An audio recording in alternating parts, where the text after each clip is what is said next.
জম্মু কাশ্মীরের পহেলগামে ভয়াবহ হামলার জেরে ভারত ও পাকিস্তানের মধ্যে উত্তেজনা বেড়েই চলেছে। কাশ্মীর সীমান্তের নিয়ন্ত্রিত রেখায় LOC বরাবর তৃতীয় দিনের মতো গতকাল শনিবার দিবাগত রাতেও দুই দেশের সেনাদের মধ্যে পাল্টাপাল্টি গোলাগুলির ঘটনা ঘটেছে। রবিবার একাধিক ভারতীয় গণমাধ্যমের প্রতিবেদনে এই তথ্য জানানো হয়েছে। NDTVর প্রতিবেদনে বলা হয়, শনিবার গভীর রাতে ভারত নিয়ন্ত্রিত কাশ্মীরের তুতমারি গলি ও রামপুর সেক্টরের বিপরীত দিকে দুই পক্ষের সেনাদের মধ্যে ব্যাপক গোলাগুলির ঘটনা ঘটে। এ নিয়ে পরপর তিনবার ভারত পাকিস্তান সীমান্তে সেনাদের মধ্যে গোলাগুলির ঘটনা ঘটল।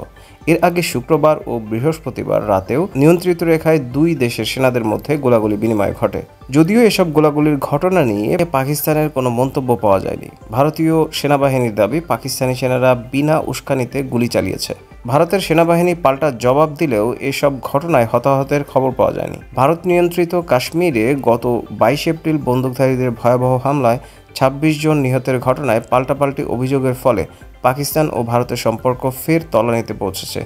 এর জেরে পাল্টাপাল্টি পদক্ষেপে উত্তেজনা কার্যত চরমে পৌঁছেছে। এর মধ্যেই কাশ্মীর সীমান্তে দুই দেশের সেনাদের মধ্যে ফের গোলাগুলির ঘটনা ঘটল।